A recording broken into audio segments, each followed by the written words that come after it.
നമസ്കാരം. ഇൻവാക്സിൻ്റെ മറ്റൊരു വീഡിയോയിലേക്ക് എനിക്ക് സ്വാഗതം. ഇന്ന് ഞാൻ MSMEയുടെ കണ്ടിന്യൂഷനായിട്ട് നമ്മുടെ ഇൻവാക്സിൽ നിങ്ങൾ എന്തൊക്കെ മാറ്റങ്ങളാണ്, എന്തൊക്കെ ഡാറ്റാസാണ് ഫീഡ് ചെയ്യേണ്ടത്, എന്തൊക്കെ സ്റ്റെപ്സുകളാണ് നിങ്ങൾ എടുക്കേണ്ടത് എന്നുള്ളതാണ് ഇന്നത്തെ വീഡിയോ എന്ന് പറയുന്നത്. നിങ്ങൾക്ക് നേരത്തെ ഞാൻ പറഞ്ഞ വീഡിയോസിൽ MSME ആക്ട് എന്താണെന്നും അത് എങ്ങനെയൊക്കെ നിങ്ങളെ ബാധിക്കുമെന്നും അതിൻ്റെ ഒരു എക്സാമ്പിൾസൊക്കെ ഞാൻ വീഡിയോസ് ചെയ്തിട്ടുണ്ടായിരുന്നു. എന്തെങ്കിലും സംശയമുള്ളത് എൻ്റെ മുന്നേയുള്ള വീഡിയോ പോയി കണ്ടു കഴിഞ്ഞാൽ അത് ക്ലിയർ ആകും. ഓക്കെ, ഈ വീഡിയോയ്ക്കകത്ത് ഇപ്പോൾ MSME ഈ നിയമം നടപ്പിലാവുമ്പോൾ നമ്മുടെ സോഫ്റ്റ്വെയറിൽ നമ്മൾ കുറേ കാര്യങ്ങൾ മാറ്റം വരുത്തേണ്ടതുണ്ട്. എങ്കിലാണ് നിങ്ങൾക്ക് പ്രോപ്പറായിട്ടുള്ള റിപ്പോർട്ടിങ്ങും ഓഡിറ്റിംഗ് സമയത്ത് ഒരു ഡാറ്റ വെച്ചിട്ടുള്ള അനാലിസിസൊക്കെ നിങ്ങളുടെ ഓഡിറ്ററിന് ചെയ്യാൻ സാധിക്കുകയുള്ളൂ. അപ്പോൾ അതിന് എന്തൊക്കെ കാര്യങ്ങളാണ് നിങ്ങൾ ചെയ്യേണ്ടത്, അതാണ് ഇന്നത്തെ വീഡിയോ ഞാൻ പറയുന്നത്. വളരെ സിമ്പിളാണ്. ഇതിനകത്ത് നിങ്ങൾ എക്സ്ട്രാ ചെയ്യേണ്ടത് ഇപ്പോൾ നമ്മുടെ അക്കൗണ്ട് മാസ്റ്ററിൽ F3ൽ ഞാൻ പറഞ്ഞിരുന്നു നേരത്തെ MSME ആരാണ്, അല്ല MSME രജിസ്ട്രേഷൻ ഉള്ള ആളാണോ അല്ലയോ, അല്ല ആ ഡീറ്റെയിൽസ് എല്ലാം ഫീഡ് ചെയ്യുക എന്നുള്ളതാണ് ഇതിനകത്ത് ഇമ്പോർട്ടൻ്റ് ആയിട്ടുള്ള കാര്യം. നമ്മൾ ആദ്യം ചെയ്യേണ്ടത് നമ്മുടെ അക്കൗണ്ട് മാസ്റ്ററിനകത്ത് ഈ പറയുന്ന പോലെ F3 പ്രസ് ചെയ്യുക.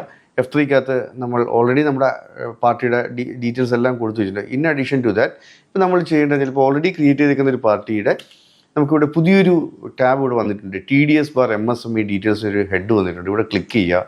ഇവിടെ ക്ലിക്ക് ചെയ്യുമ്പോൾ കുറച്ച് ചോദ്യങ്ങളാണ് ഇവിടെ ഉള്ളത്. ഒന്ന്, അവർ MSME ആണോ അല്ലയോ എന്ന് നമുക്ക് ഉറപ്പ് വരുത്താൻ MSME ആണെങ്കിൽ അവിടെ നമുക്ക് ടിക്ക് ചെയ്യാം. ഓക്കെ, നമുക്ക് എഡിറ്റ് ബട്ടൺ ക്ലിക്ക് ചെയ്ത് നമ്മളിവിടെ MSME ടിക്ക് ചെയ്ത് കഴിഞ്ഞാൽ അടുത്ത ചോദ്യം എന്ന് പറയുന്നത് MSME ഉദ്യം രജിസ്ട്രേഷൻ നമ്പർ.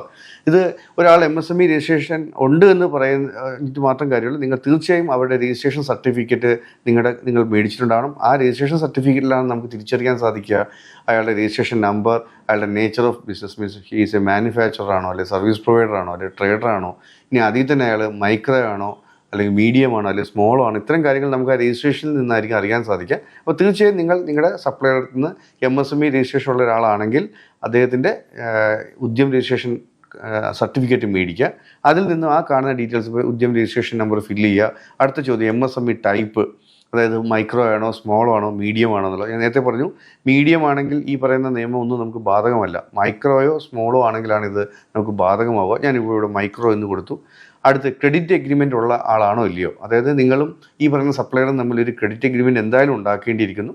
കാരണം ക്രെഡിറ്റ് എഗ്രിമെൻറ്റ് ഇല്ലാത്ത സമയത്ത് നിങ്ങൾക്ക് 15 ദിവസം വരെ നിയമം ക്രെഡിറ്റ് പീരീഡ് അനുവദിക്കുന്നുള്ളൂ.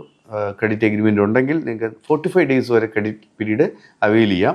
ഓക്കെ, അടുത്ത ചോദ്യം ക്രെഡിറ്റ് എഗ്രിമെൻ്റ് ഉള്ള പാർട്ടിയാണോ അല്ലയോ. ഈ എഗ്രിമെൻ്റ് എന്ന് പറയുന്നത് മേ ബി അതൊരു സ്റ്റാമ്പ് പേപ്പറിൽ തന്നെ എഴുതുന്ന ഒരു എഗ്രിമെൻ്റ് അല്ല. അവർ ഇഷ്യൂ ചെയ്യുന്ന ബില്ലിൽ മെൻഷൻ ചെയ്താലും മതി. നിങ്ങൾക്ക് അലോട്ട് ചെയ്തിരിക്കുന്ന ക്രെഡിറ്റ് ഡേയ്സ് എത്രയാണെന്നുള്ള അവർ അതിനകത്ത് മെൻഷൻ ചെയ്താലും മതിയാകും.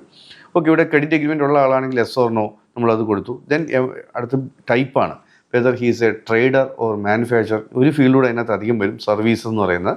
ഓക്കെ, ട്രേഡർ ആണോ മാനുഫാക്ചറോ നമ്മൾ സെലക്ട് ചെയ്ത്. കാരണം ഞാൻ നേരത്തെ പറഞ്ഞു, ട്രേഡർ ആണെങ്കിൽ അയാളുടെ MSME രജിസ്ട്രേഷൻ ഉണ്ടെങ്കിൽ പോലും നമുക്ക് ഈ പറഞ്ഞ നിയമം ബാധകമല്ല.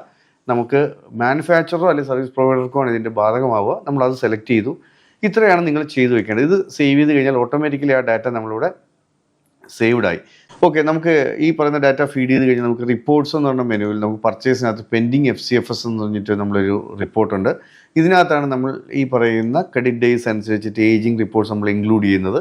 അപ്പോൾ ഈ റിപ്പോർട്ട് എടുത്തു കഴിഞ്ഞാൽ ടോട്ടൽ നിങ്ങളുടെ ഔട്ട്സ്റ്റാൻഡിങ്ങിൽ കൃത്യമായിട്ട് നിങ്ങൾക്ക് അറിയാൻ പറ്റും MSME ഔട്ട്സ്റ്റാൻഡിങ് എത്ര, MSME അല്ലാത്ത ഔട്ട്സ്റ്റാൻഡിങ് എത്ര, ഇനി MSME ഔട്ട്സ്റ്റാൻഡിങ്ങിൽ തന്നെ മൈക്രോ അല്ലെങ്കിൽ സ്മോൾ അല്ലെങ്കിൽ എഗ്രിമെൻറ്റ് ബേസ്, ഇങ്ങനെ പല രീതിയിൽ നമ്മൾ ഫിൽറ്റർ ചെയ്യാനുള്ള ഓപ്ഷൻ പെൻഡിങ് FCFSൽ ചെയ്യുന്നുണ്ട്. അതല്ല എങ്കിൽ നമ്മൾ ഉദ്ദേശിക്കുന്നത് ഈ പറഞ്ഞാൽ ഇതിന് വേണ്ടി സെപ്പറേറ്റ് ആയിട്ട് റിപ്പോർട്ട്സിൽ പർച്ചേസിൽ ബിൽ ഏജിങ് എന്നിട്ട് നമ്മളൊരു ഇതിനകത്തേക്ക് നമ്മളത് കൊണ്ടുവരാനാണ് ഉദ്ദേശിക്കുന്നത്. അപ്പോൾ ഇതിൽ ഏതെടുത്താലും ഇപ്പോൾ bill ageing creditors, bill ageing MSME creditors. Okay, അപ്പോൾ നിങ്ങൾ ശ്രദ്ധിക്കേണ്ടത് ഈ പറയുന്ന ഡാറ്റ കറക്റ്റായിട്ട് ഫീഡ് ചെയ്താൽ മാത്രമാണ് നമുക്ക് ഈ പറയുന്ന റിപ്പോർട്ട് പ്രോപ്പറായിട്ട് ആക്കുക. അപ്പോൾ എനിക്ക് തോന്നുന്നു നിങ്ങൾക്ക് ക്ലിയർ ആയിട്ടുണ്ടാകും. F3കകത്ത് നിങ്ങൾ പുതുതായിട്ട് എൻ്റർ ചെയ്യേണ്ട കുറേ ഫീൽഡുകളുണ്ട്. ആ ഫീൽഡുകൾ കൃത്യമായി നിങ്ങളുടെ സപ്ലൈസിൻ്റെ ഡാറ്റാസ് എടുക്കുക, അവരുടെ ഉദ്യം രജിസ്ട്രേഷൻ നമ്പർ സർട്ടിഫിക്കറ്റ് മേടിക്കുക, അതനുസരിച്ച് ആ ഡാറ്റ ഫീഡ് ചെയ്യുക. ഓക്കെ, നിങ്ങൾക്ക് ഇതിനെ തുടർന്നുള്ള എന്തെങ്കിലും ക്ലാരിഫിക്കേഷൻസോ കാര്യങ്ങളൊക്കെ വേണമെങ്കിൽ തീർച്ചയായും നിങ്ങൾക്ക് ഞങ്ങളുടെ കസ്റ്റമർ കെയറുമായിട്ട് ബന്ധപ്പെടാവുന്നതാണ്. അവർ നിങ്ങളുടെ സംശയങ്ങൾ മാറ്റി തരുന്നതായിരിക്കും.